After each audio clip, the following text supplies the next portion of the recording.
It's been 3 months since Russia invaded Ukraine, and there's been a lot of discussion about why Ukraine is so important to Russia. So we've been thinking at Geopolitical that we'll do a series on the geopolitics of key nations around the world. Russia seems like a good place to start, as it's been on the news a lot recently. In future podcasts, we look to do some of the other nations such as the US, France, UK, China and Germany as well as different regions around the world. So I've got Geopolitical founder Adnan Khan here to discuss the geopolitics of Russia today. How are you keeping, Adnan? It's been a very long time since we've had one of our chats. I'm good, Yusuf. I'm good. Yeah, it has been a while. It's a lot's been happening. It's been a while, so it's good to be back. So I guess the best place to start is, what do we mean when we're saying the geopolitics of a nation? What does that term actually mean? I think that's a really, really good place to start, actually. There's a number of ways we can make sense of any nation. You can look at the people, you can look at the economic structure, you can look at the values of a particular people. Now, using a geopolitical framework, it allows us to see what is eternal and what is not eternal about a nation. So whilst we may assume things change in any country over time, however, things such as geography, they don't change and they remain the same. And as a result, they actually affect the behavior of people for long periods of time. So the fact that the US is surrounded by the Pacific and the Atlantic, which is very unique. There is no other country, well, apart from North America, there are no other countries that have such a reality. So as a result, America is far away from many of the conflict zones in the world. And this has an impact on American society.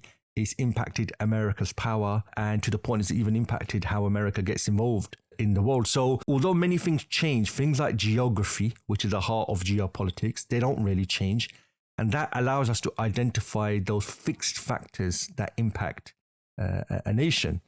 So from this, what we can see is that all societies have imperatives. These are things they need to do in order to survive. And the challenge to survival, it gives rise to constraints because there's limits to what nations can do in order to survive. So a country like Ukraine, a small country like some of these islands of Latin America and in the Caribbean, they need to survive, but they have a lack of resources. So what you find is, despite all the imperatives, things you need to do to survive, there are limits on how nations can achieve that. So what geopolitics does is it's all about identifying the imperatives and the constraints of nations. And this allows us to make sense of those things that are eternal and those things that are not about nations. So geopolitics really is about looking at those fixed factors, irrespective of time and place, which shape a nation. And it's become quite a popular framework really to look at countries. So with that definition in mind, then what would we say is Russia's geopolitical imperatives and what are their constraints? Okay, so if there's one word that sums up understanding the geopolitics of Russia, it's indefensibility. Now, Russia has been around for a few hundred years, and in the last 600 years, Russia has been invaded once every century. In the last 200 years, Russia has been invaded on average every 33 years. So, Napoleon, you had Germany in World War I, and then you had the Nazis in World War II. And if you look at Russia, it's an absolutely huge country. It straddles, I think, more than 9 time zones. Some parts of Russia are frozen for most parts of the year. Some parts of Russia are warm. Some parts of Russia are above the Arctic Circle, where there are parts of the year where the sun doesn't really set. And there's also parts of the year where the sun never rises high enough for them to see the day. Russia also has varied climate. So all of this has made it very difficult for Russia to defend all its territories. Now, the reason why Russia is difficult to defend is because the majority of Russia's population, it sits on what's called the Northern European Plain. This is the area that starts in France, it goes through Germany, goes through Poland, and then it opens up and goes right the way into Russia. And this has obviously been the route many of the invaders from Europe have come into Russia. Do you find Russia's European border, there's no natural barriers. It sits on plains. So from Moscow all the way down to the Black Sea, where Ukraine is. What you find is, although there's a border on a map, there's no physical border. And this has really come to define Russia and the Russian people. Russia started off as a very small city in Moscow. And what they realized is all around them, they were just surrounded by flat land and they were vulnerable to invasion. So what they did over the centuries was they expanded their territory until they got to the Pacific, until they got to the Caucasus, and they expanded all the way into Europe. So really, when we're looking at the imperatives of Russia, which is how do they survive, the expansion of their borders is them defending themselves. So by creating these large buffer zones between your core territory and your borders, what they're trying to do is defend themselves. And that's why I use the term, to make sense of Russia, it's really a discussion about Russia's indefensibility. So over the centuries, this imperative has defined Russia again and again and again. So Russia has a certain type of government always. Russia has a certain type of military. Russia has a certain type of relationship with the rest of the world due to this indefensibility. So really, for Russia to defend itself, it needs to expand. And all of that costs money. All of that requires a certain type of economy. All of that requires a large armed forces. And this has defined Russia. If you understand all of this, you can make sense of Russia's actions. So when you say they and they're trying to defend themselves, who do you actually mean? Who are the Russian people? What's their origin? So the Russian people, they originate from Slavic tribes. These Slavic people were groups of pagan tribes that resided and moved to Eastern Europe. That's where they emerged from. So Russia, as we know today, they emerged around Kiev in Ukraine. And that should already tell you why Ukraine is so important to Russia. It originated as what was known as the Kievan Rus, which was a collection of Slavic tribes. And they were in Ukraine around the Dnieper River. And we're talking here about 9th century onwards. And what happened then was around the 1200, the Mongols were expanding. And what they did was they invaded and destroyed Kiev. So those Slavic tribes that survived, they migrated 300 miles north and they settled on a plain, which they eventually called Muscovy, which we now know as Moscow. So that's where these people emerged from. And eventually they would embrace Christianity. They have their own church. But as Russia or the Russian people expanded their territories, this brought them into contact with Turkic people. This brought them into contact with Finnish people. This brought them into contact with the Tatars, who were a type of Turkic people. And it brought them into contact with Inuit people. So what you find is ethnic Russians, these Slavic tribes, their history is defined by them having to live and cooperate with many people who are ethnically different to them. And this has been a big struggle for the Russian people. They've had to constantly live and try and get on with people who are ethnically different to them. They have a different culture. They've had to rule over them. And Russia's a big territory. So the Russian people, although the stereotype is white, blue-eyed, Christian, you find today you can have Turkic people, you have Tatar people who are a mixture of Turkish people, you have Finnish people.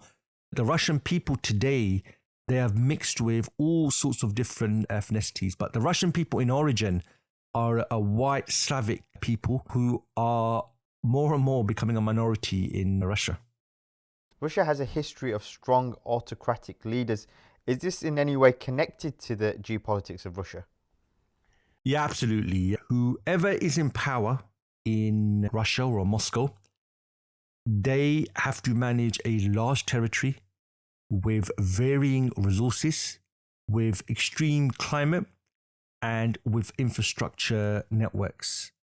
And actually, if you look at Russia's history, really Russia, although it's one country, really it's a group of regional economies, regional nation and identities, which is all lumped together as Russia. So as a result, the job of whoever leads this country is beyond the resources and capability of Moscow.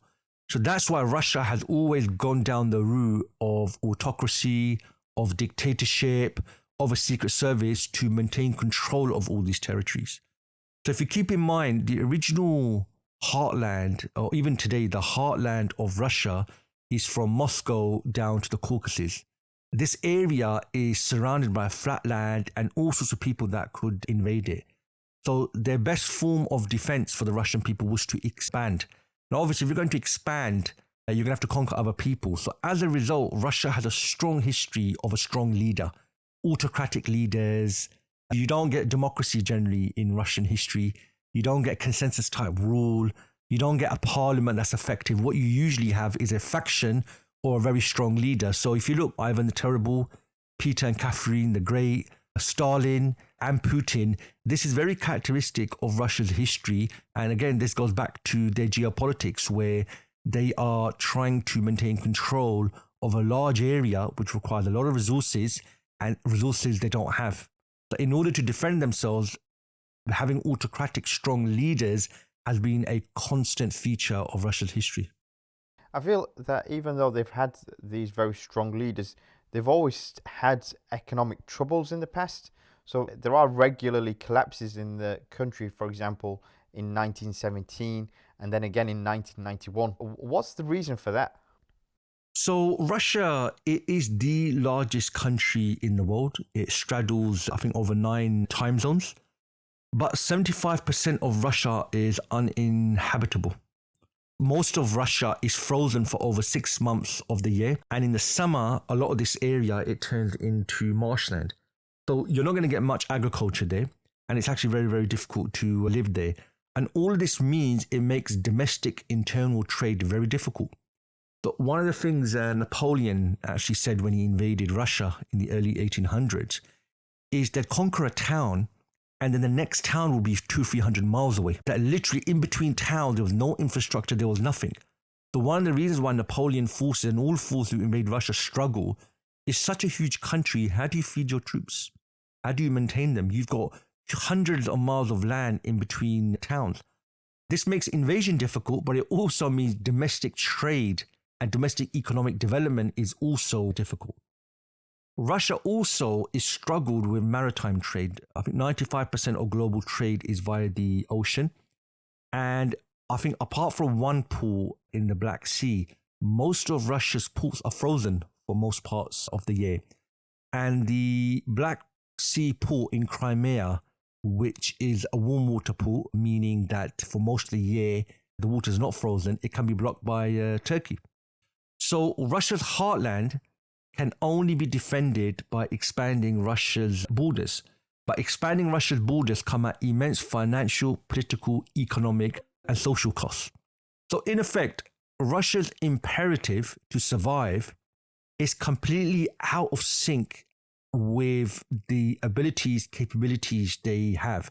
Russia has to defend, protect such a huge country that just takes up so much resources. So either you take care of your people or you take care of your country. So to give you an example, in the last decade of the Soviet Union, so in the 1980s, half of industrial production of the Union was going towards maintaining the military. It wasn't actually going for the benefit of the domestic economy. And that's why Russia has a regular history of the economy collapsing. Russia collapses, a strong ruler comes, he unites the nation, he builds some of the economy, then he or she has to expand Russian territory to defend it. And there comes a point where maintaining Russia's borders is undertaken at the cost of taking care of the people. And in the most recent history, we saw that under the Soviet Union. We saw how near the end of the Soviet Union, when it was made public, Russia's budget, Russia's spending, people were horrified at the amount of money that was going towards the military. They were absolutely horrified. And then now they could understand why they're queuing up for toilet roll and bread, because most of the money that was being made in the country was going towards maintaining the military. Now, the military was being used to defend the country. And this is the age-old Russian problem. In order to defend the country, they need to expand their borders. This requires resources. And then eventually this leads to an uprising and a removal of the government, because people have enough of their resources being siphoned off to defending the country rather than their own economic prosperity. Now, you've painted quite a bleak picture about Russian past and even their future. It seems like quite an impossible situation that they're in. Isn't there anything that they can do differently? This comes to the heart of geopolitics, Yusuf. The assumption here is Russia has various options, but Russia's geography is not going to change. The fact that Russia is a huge country, the fact that 75% people can't live on, the fact that where most of Russia's population reside, which is in European Russia, is surrounded by indefensible borders. This has been the case in the 9th century with the Kievan Rus. This was the same under Peter and Catherine the Great. It was the same under the communists, and it's the same today. And this is why using geopolitics is a very handy tool to use, because we look at those things that don't change. They could change the type of ruler they've got. They could change the type of economy they have. But we're assuming here that the throw of the geopolitical dice gives you options. Geopolitics is about geography, it's about power. And where the Russian people are, where they reside, you're constrained by geography. You can try and use technology to get over it. And Russia has tried that. But this is where the Russian people emerged. This is where they resided. This is where their homeland is. And as a result, the best they've tried to do is make use of their resources in a way where they can take care of the Russian people and actually protect themselves as well. So you mentioned the Soviet Union in your last question. Now, what was the impact of communism in Russia? Has that had a lasting impact even to today? So under the Soviet Union, under communism, Russia expanded to its furthest extent. Russia's borders was from the Pacific. It was all the way on the border with Afghanistan. It went all the way into the Caucasus, into Azerbaijan, Armenia. And its border was 1,000 miles in Europe from Moscow, all the way in Berlin. This was when Russia was its most secure. The Russian people had lots of buffer zones around them. In any invasion, Russia could fall back and prepare its forces. For anyone to invade Russia during the Soviet Union, it was a tall order because the heartland of Russia was way further than their borders were.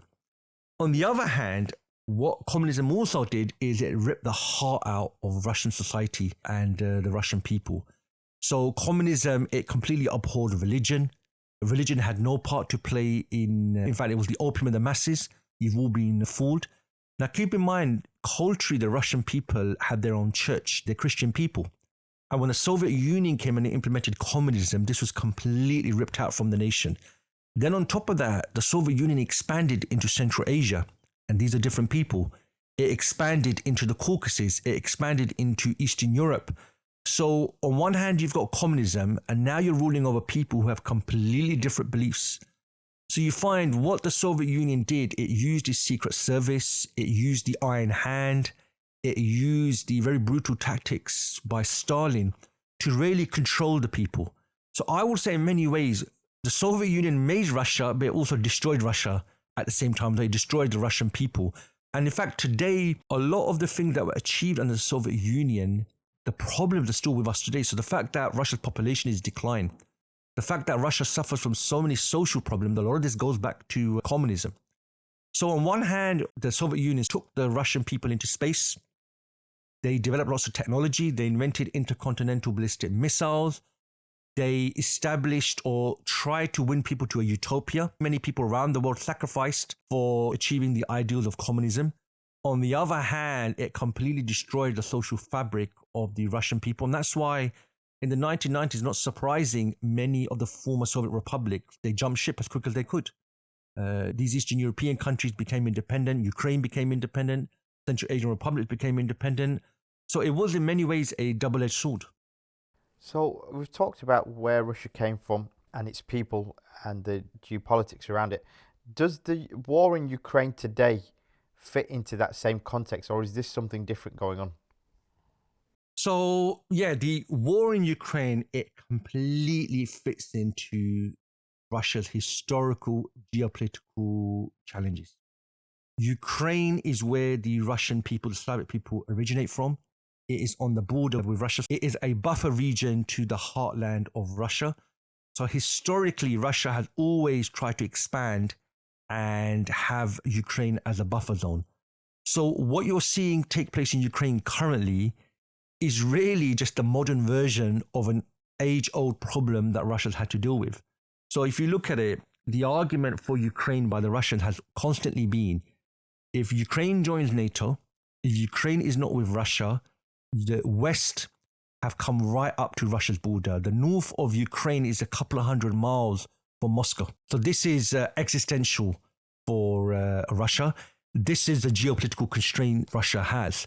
So really what's going on in Ukraine is really part of the long history of Russia. So expanding from the heartland of Russia to have a buffer zone, Ukraine is probably the key buffer zone Russia needs. The fall of Ukraine going western now means the West are right up to Russia's borders. And keep in mind, historically, the major threat, major invasion route has been on the Northern European plain. The German forces, the French forces, the Lithuanian forces, the Polish forces have come through the Northern European plain to come and invade Russia. As far as the Russian people are concerned, they are just seeing the modern version of that today. So you can never talk about Russia without talking about Vladimir Putin. He has been there since as far as I can remember. And he apparently has single-handedly taken Russia into war in Ukraine. Where does he actually fit in Russia's long history of autocratic leaders? So that's a great question, actually, because Putin is really just the recent or modern version of a long line of Russian leaders who have expanded Russia's borders in order to defend it. Putin came into power when Russia was in chaos in the 1990s. Russia was completely falling apart. It was going through a Great Depression. And the Soviet Union, the Communist Party, had been thrown out of power in 1991. The KGB had lost its teeth.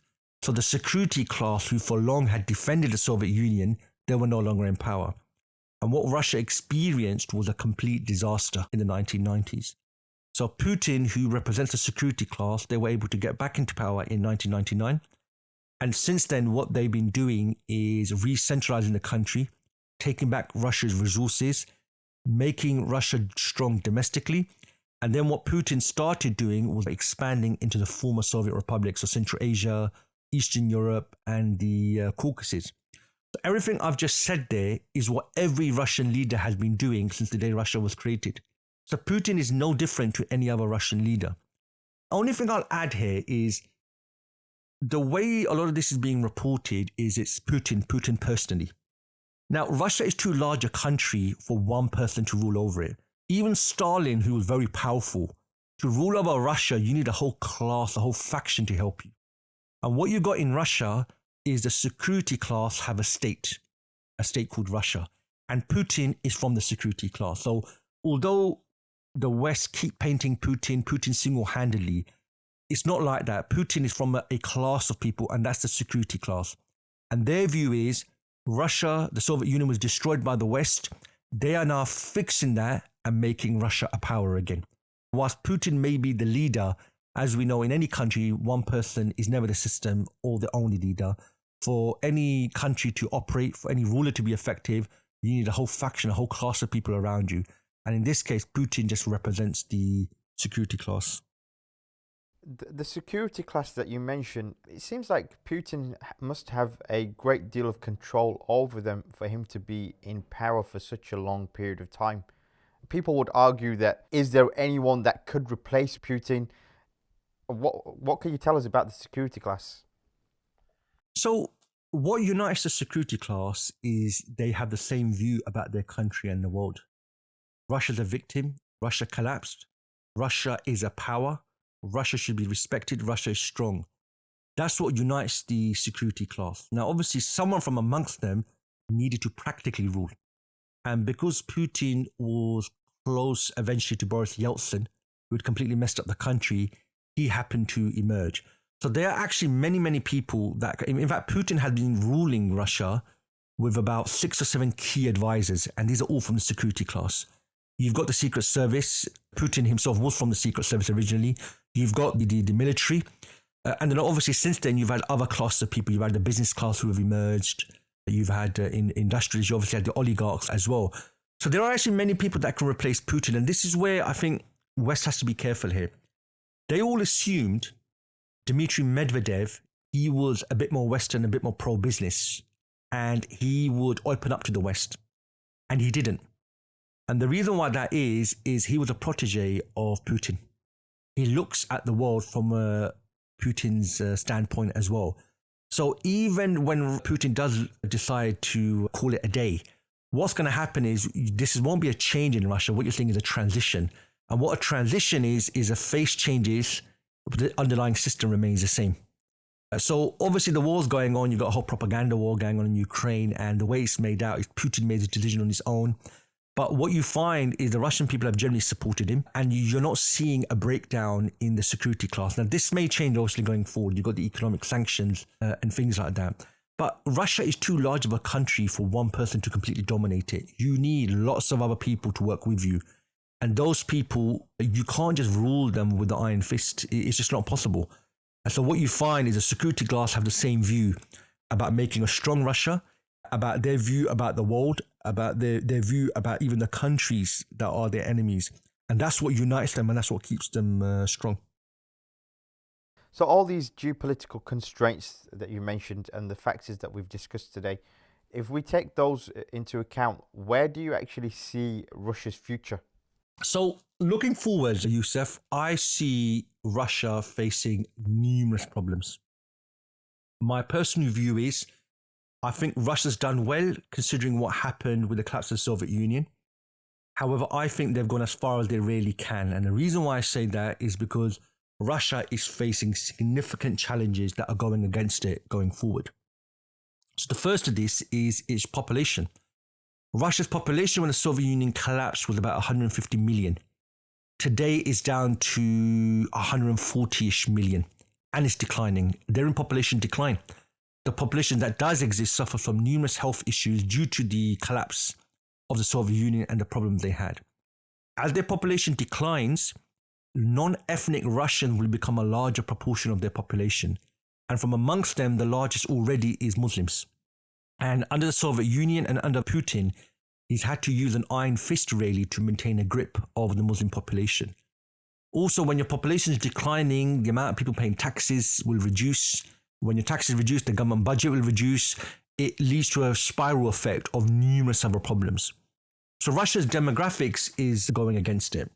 The second problem is Russia has still failed after 30 years to diversify its economy. 30% of Russia's GDP relies on energy. 50% of the government budget relies on energy. And about 75 to 80% of Russia's exports are energy. Now, oil and gas, Russia doesn't determine the price of oil and gas. The oil and gas prices are determined by the international markets. So Russia is dependent upon a commodity where it can't even set the price.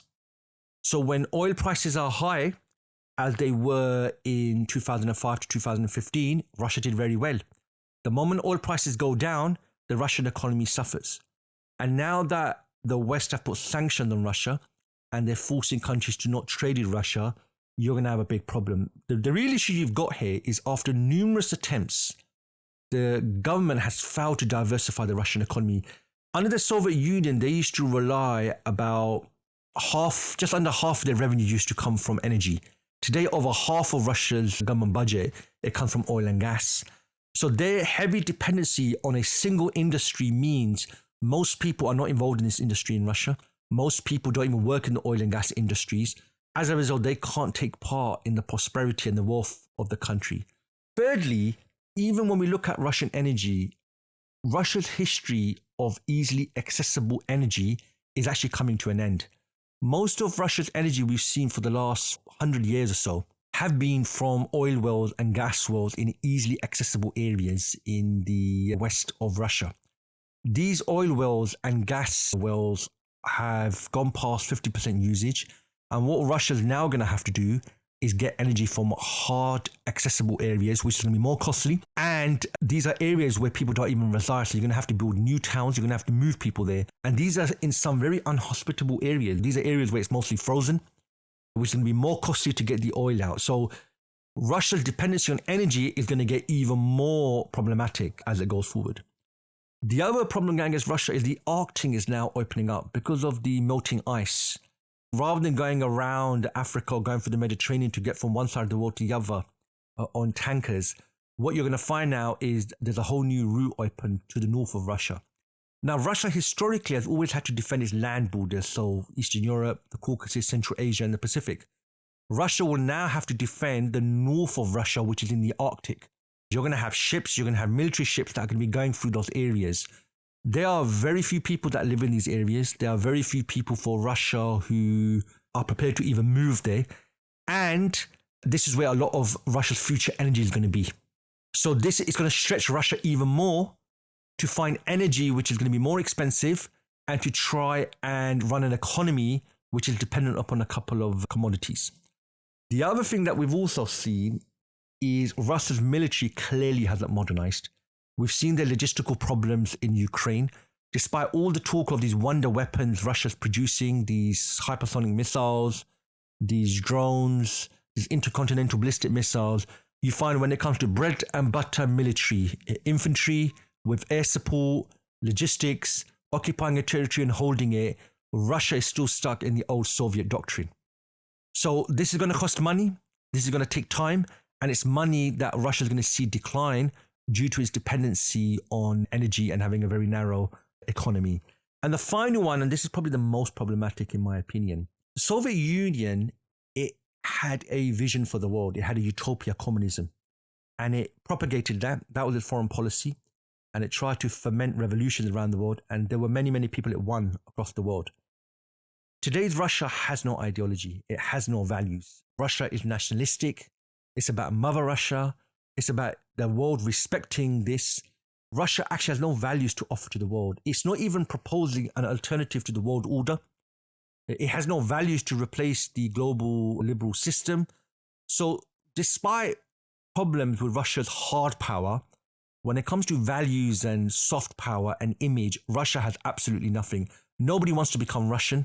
Look at the Ukrainians who for long were under the Soviet Union. They want to separate from Russia. They don't want to be any close to Russia. That's why Russia was forced to invade them. So I think Russia has done well despite what happened at the collapse of the Soviet Union. But I think they've got numerous problems, and I think they've gone as far as they really can. I just see the problems growing and broadening in scope, which is going to pose even more problems to Russia's geopolitics. Thank you for your time today, Adnan. It was a really interesting discussion. I hope the listeners enjoyed it as well. I'm looking forward to our future conversations about the geopolitics of other nations. I think that's something that the listeners need to look out for as well. If you want to learn more about Russia and the geopolitics of this region and other regions, you can check out our website for insights. We've got analysis and guidance, videos and reports on there as well. Thank you for listening.